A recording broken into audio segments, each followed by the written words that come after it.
A la hora de hacer frente a un nuevo desarrollo para proyectos web, tenemos que tener en cuenta un montón de situaciones que van a afectar al cómo desarrollamos este proyecto. Por un lado, tenemos que tener en cuenta cuál va a ser el lenguaje de programación que vamos a utilizar. Java, PHP, ASP.NET, Rails, JavaScript.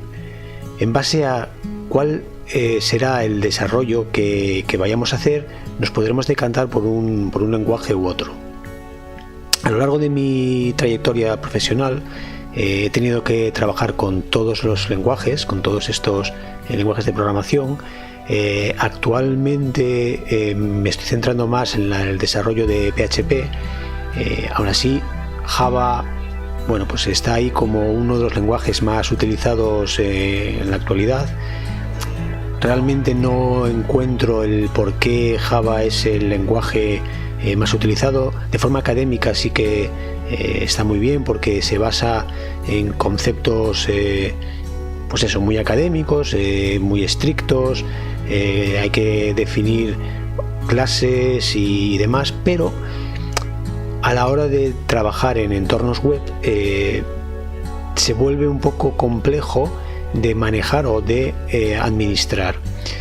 Sin embargo, PHP es un lenguaje mucho más asequible. Seguramente no tenga la potencia real que pueda tener Java, aunque yo, para los proyectos que he manejado, nunca le he encontrado pues una deficiencia que pudiera decir que PHP es un lenguaje malo. De hecho, muchas de las aplicaciones que hay desarrolladas ahora mismo y que están funcionando están hechas en PHP. .NET es otro de los lenguajes también bastante utilizado, es de Microsoft, y es un lenguaje que bueno, es muy cómodo también de desarrollar en él, y también es rápido. Tanto ASP como Java funcionan en máquinas virtuales. Cada una tiene su propia máquina virtual. Una es el framework de .NET y el otro sería la máquina de Java. Y PHP trabaja de forma, entre comillas, nativa. Sí que es verdad que Java es un lenguaje interpretado, PHP es un lenguaje interpretado, con lo cual el proceso de interpretación por cada ejecución debería de ser lento. Java y .NET son lenguajes semi compilados, o sea, hacen una pequeña compilación a un lenguaje intermedio, y ese es el que luego es interpretado por cada máquina virtual. Por otro lado, tendríamos Rails, que es un lenguaje o un framework de desarrollo bastante bueno, que se utilizó mucho. Yo creo que ahora cada vez está siendo menos utilizado, aunque sí que es verdad que ofrece un desarrollo, un despliegue muy rápido, puedes desarrollar muy rápido aplicaciones. Y por otro lado tendríamos Node.js, que es un entorno de desarrollo que nos permite hacer un servidor, nos permite desarrollar aplicaciones JavaScript que se ejecutan en el servidor y pueden lanzar contenidos a los clientes. Es un lenguaje que se está poniendo muy de moda ahora mismo. El lenguaje JavaScript, bueno, ya lleva muchos años funcionando, pero el uso de Node.js o de Node.js, bueno, como lo queréis llamar, es un lenguaje que se está teniendo muy en cuenta últimamente. Además del lenguaje de programación, tenemos que tener en cuenta sobre qué sistema de aplicaciones o de servidor de información vamos a trabajar. Lo normal es trabajar con Apache, bien en su versión Apache para páginas simples o en su versión Apache para Tomcat, que sería para Java. Aunque existe la versión de Nginx, que también es una versión muy ágil, es una versión que soporta muchas peticiones de forma concurrente y es muy rápido a la hora de devolver información. Es mucho más rápido que el Apache. Aún así, un porcentaje muy elevado, yo diría que casi el 80% de las páginas están corriendo sobre Apache, tanto en Apache normal como en Apache Tomcat. Y por otro lado tendríamos el IIS de Microsoft, que bueno, pues en los servidores corren sobre aplicaciones PHP, aplicaciones .NET, aunque también podríamos incorporarle aplicaciones PHP. Existen muchos más servidores, como pues Node.js, tendríamos también WizFair, tendríamos, hay una serie de, hay más servidores de aplicaciones que nos permiten manejar contenidos. Por ejemplo, para Ruby, Ruby funciona sobre Rails, entonces él también es un servidor de aplicaciones, pero lo normal es correrlo sobre un Nginx o sobre un Apache. Para ello necesitaremos tener un enlazador, por ejemplo con Sphinx se podría enlazar Nginx y Ruby.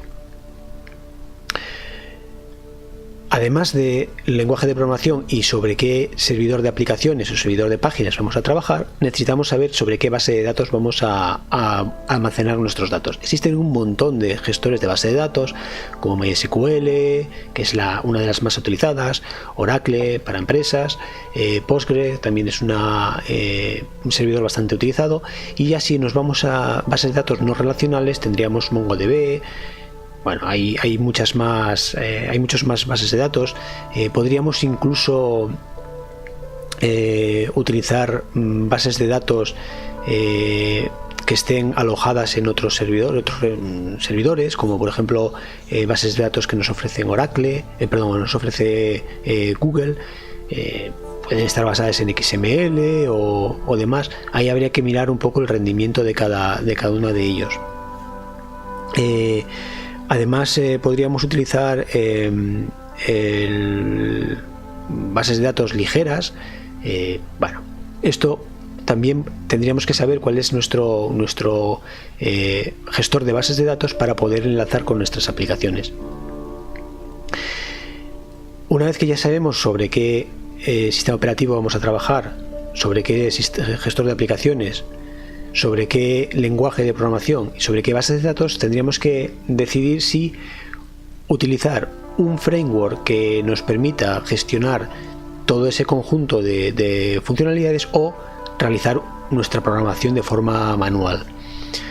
Existen un montón de frameworks en el mercado, como pueden ser el Laravel, Spring, AngularJS o AngularJS, Microsoft.NET es otro framework de desarrollo. Existen muchos más frameworks de desarrollo. Hay frameworks más específicos como Drupal para desarrollo de páginas web, WordPress. Bueno, tenemos un montón de frameworks. Cada uno de ellos está especializado en ciertas funcionalidades. Por ejemplo, Spring sería para todo el tema de programación en Java. Laravel es también más bien para PHP, .NET para .NET y para JS, para JavaScript. Pero indistintamente de cuál vaya a ser nuestro desarrollo final, cuál va a ser nuestro objetivo, nuestro proyecto, podemos intentar hacerlo sin falta de utilizar frameworks de este tipo. Quizás tengamos que utilizar pequeños frameworks independientes. Estos frameworks utilizan esos pequeños frameworks, pero nos lo hace de forma abstracta, o sea, nos lo simplifica, nos abstrae de esa utilización de pequeños componentes para que sea más rápido y más ágil el desarrollo de nuestras aplicaciones. Y además de todo esto, además de tener que elegir cuál es nuestro lenguaje de programación, bases de datos, si vamos a utilizar un framework o no, tenemos que pensar si vamos a hacer una programación. Siempre estamos hablando de programación web. Si vamos a hacer una programación tradicional en el que hacemos peticiones al servidor, el servidor hace todo el procesamiento y nos lo envía al cliente, o nos vamos a hacer una aplicación basada en servicios web. Basada en servicios web es una tecnología que se está utilizando mucho ahora.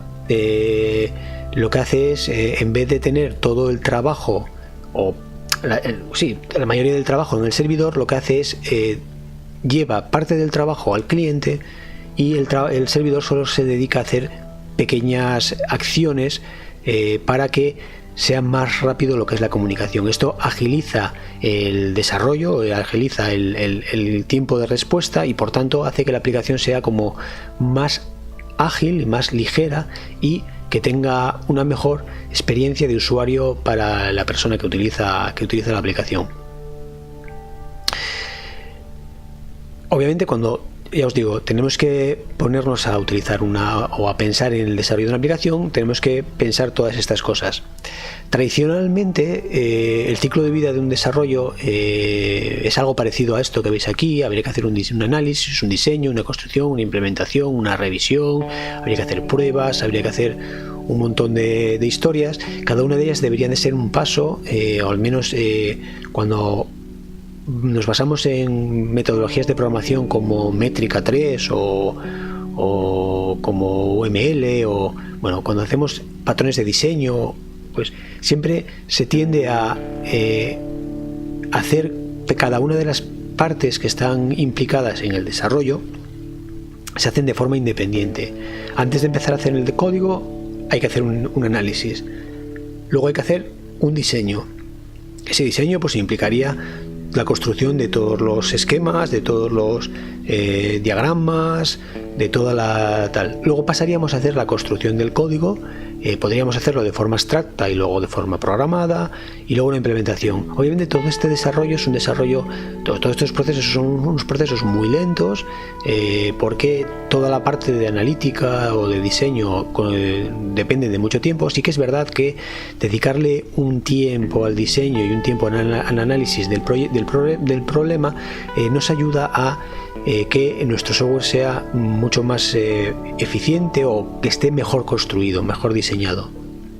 Aún así, en mi caso, y siempre que puedo, porque obviamente una cosa es cuando trabajas en una empresa y tienes que desarrollar cosas rápidas y ágiles y tienes que hacerlo de la forma más eficiente y mejor controlada posible, hay que hacerlo de una manera. Pero cuando yo hago mis desarrollos personales, cuando yo intento hacer mis aplicaciones, utilizo otro tipo de metodología. Es una metodología que, como veis, esto está sacado de la Wikipedia, se llama programación extrema, ¿vale? De ahí el nombre del canal. Este es la metodología que más se asemeja a cómo yo desarrollo software de forma personal, y lo intento también incorporar en mi vertiente profesional, en mi día a día profesional. Vale. La programación extrema pues un poco sigue los procesos ágiles. Hay más sistemas de proceso ágil como sprints.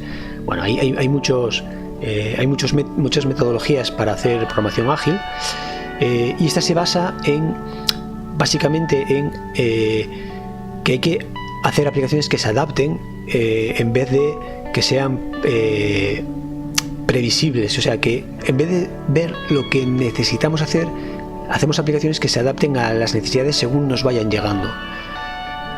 Esto, los que defendemos esta programación, pues consideramos, y además nos ha pasado muchas veces, que los requisitos pueden variar. Obviamente, cuando hacemos un análisis, hay que hacer un análisis de requisitos. Esto implicaría ir al cliente, sentarse con él, ver todas las necesidades que tiene, fijarse pues todos los casos de uso, ver qué necesidades va a tener, contemplarlas en un papel, pasárselas al cliente. El cliente debería de pues decirnos si esos requisitos cumplen o no sus especificaciones. Pero lo más habitual es que cuando pasamos a la fase de diseño, en el cual se supone que la parte de análisis debería estar cerrada, y empezamos a hacer pues todo el esquema de pantallas, incluso el diseño gráfico, los clientes suelen ver más allá de lo que habían decidido o habían pensado en el origen, y posiblemente lo más habitual es que cambien los requisitos. Esto implicaría volver al paso de análisis y demás. Con esta programación, ese paso, el paso de los requisitos, pues se desdibuja un poco. Ya no es tan drástico el cambio de requisito para nuestra aplicación, porque la aplicación o el desarrollo o el proyecto se adapta a las necesidades que vayamos teniendo en cada momento. Por eso se dice que es un aspecto natural, porque los requisitos van evolucionando. Bueno, todo este vídeo que os traigo es para que en el momento en el que vosotros os pongáis a tener que diseñar un proyecto, ya no tanto de forma profesional, porque ahí tendréis necesidades de que las cosas sean rápidas, ágiles y demás. Por tanto, vais a utilizar un montón de recursos que ya existen por internet. Esto es más bien pensado para cuando estamos en la tranquilidad de nuestro hogar y queremos hacer las cosas bien controlándolas, sabiendo en cada momento qué se hace y qué pasa, y además aprendiendo, porque programando desde cero aprendemos a ver cómo funcionan las tripas de las cosas y vemos cuando luego utilicemos otros frameworks, pues podemos valorar si esos frameworks funcionan bien o mal y sabemos dónde pueden fallar, porque tenemos ese conocimiento, porque nos ha pasado a nosotros previamente. Pues todo esto que os digo es porque voy a comenzar una serie de vídeos. Esta sí que lo voy a intentar hacer, estén apoyados o no estén apoyados en el canal, en el que vamos a desarrollar una API basada en PHP. Inicialmente lo voy a hacer en PHP porque considero que es un lenguaje rápido, ágil y muy cómodo de trabajar, muy fácil de entender. No hace falta compilar porque es interpretado y es muy fácil de trabajar. Va a ser una aplicación de página única, que también es un concepto que se está manejando mucho ahora. No vamos a intentar hacerlo es decir, va a ser página única, pero vamos a poder intentar que la página se vaya construyendo de forma dinámica. Va a estar securizada, va a tener seguridad y demás. El hecho de que esté basada en API nos va a facilitar que cuando nosotros utilicemos APIs de terceros, APIs como por ejemplo los de Google, los de GitHub o los de Amazon, pues sepamos ya de qué estamos hablando, porque como vamos a tener que construir nuestra propia API, vamos a poder manejar de forma rápida y cómoda otras APIs, porque vamos a saber cómo funcionan, ¿vale? O vamos a intuir cómo funcionan en base a cómo las hemos hecho. Si estáis interesados en que además de hacerlo en PHP lo hagamos en otro lenguaje, me lo podéis dejar en los comentarios. Si consideráis que podemos basarnos el API en un desarrollo concreto, ¿vale? Os lo dejo para que me lo pongáis como un reto. Obviamente nosotros vamos a hacer lo que es el API, vamos a hacer la forma de construir una API genérica, una API que nos permitirá luego desarrollar cualquier aplicación utilizando nuestra API y que sea muy fácil el comunicarnos con ella, ¿vale? Por tanto, sería interesante tener una aplicación para utilizarla ya o basarnos en esa API. Ya os digo, si queréis que hagamos una concreta, yo que sé, una base de datos de lo que queráis, de una no sé, un gestor contable o una de la típica de librería o lo que queráis, dejármelo en los comentarios y bueno, pues yo lo valoraré. Y si veo que es interesante y que se adapta a lo que yo pretendo hacer aquí, pues lo haremos. Si no, pues nada, seguiremos trabajando, porque de momento inicialmente vamos a hacerlo todo desde cero, ¿vale? También os tengo que comentar que esto lo vamos a hacer desde cero. Vamos a intentar utilizar el mínimo, no vamos a utilizar librerías externas, vamos a utilizar las menores posibles. Vamos a intentar evitar todas esas cosas. Por ejemplo, para que os hagáis una idea, si esto lo hiciéramos en Java, cualquiera que coja Java diría, bueno, pues lo primero que voy a hacer es utilizar pues para conectarme con la base de datos Hibernate, para todo el tema de conexión y de tal voy a utilizar Spring, para el tema de gráficos vamos a utilizar no sé, cualquier librería. No, vamos a intentar no hacer nada de todo eso, vamos a hacer todas las comunicaciones, todo a mano, para que veamos cómo se comunica. Se puede hacer también en Java, si queréis que lo haga también en Java de forma paralela, quiero decir, hagamos la misma funcionalidad PHP, Java y Node.js, me lo dejáis como comentarios y podemos intentar ir haciendo el desarrollo de forma paralela las tres cosas. Quiero decir, implementamos un sistema que sea capaz de hacerme una comunicación con el API y que me pregunte mi usuario y contraseña y que me valide y tal, esto mismo lo podemos hacer en los 3 lenguajes. Que luego hago un sistema que sea capaz de ejecutar consultas en un sistema de gestión de bases de datos, independientemente de que sea Oracle, MySQL, Postgre, MongoDB, cualquiera. Lo haremos en los 3 lenguajes y demás. Yo inicialmente lo voy a hacer en PHP. Utilizaremos para la parte de cliente HTML5, CSS3. Podríamos hacer una para la parte de programación de Ajax. Mi intención inicial era utilizar la librería que tengo desarrollada y de la cual empecé a enseñaros cómo hacerla, porque yo la tengo desarrollada, pero os empecé a hacerla tal. Como veo que estos vídeos no son muy útiles y la inmensa mayoría de la gente utiliza jQuery, pues podemos utilizar jQuery. Quizás en el vídeo os meta también la librería que yo he desarrollado por si veis que os interesa más o no. Bueno, yo lo meto ahí porque sé que hay gente curiosa. Esto es para gente que es curiosa, o sea, gente que no curiosa de que... Ya sabéis que curiosa significa que ordenas las cosas, no, curiosa en el sentido de que le gusta saber por qué funcionan, no simplemente utilizarlas, sino saber por qué funcionan. Vale. Bueno, quería hacer un vídeo corto, ya veis que me enrollo más que una persiana. Lo siento, pero bueno, ya os digo, dejadme en los comentarios si os parece bien esta idea. Aunque no me lo comentéis, yo la voy a seguir haciendo. Vamos a ir paso a paso y primero iniciaremos instalaremos un par de servidores, tanto en Windows como en Linux, para que sepáis cómo se instalan. Instalaremos varios lenguajes de programación, PHP, varios lenguajes, Java, para que veáis cómo funciona. Haremos una pequeña prueba para que veáis cómo funciona, y iremos viendo pequeños vídeos para que vosotros veáis viendo el potencial de todos estos desarrollos y demás. No voy a abandonar el desarrollo de los otros que tengo abiertos, ya os dije.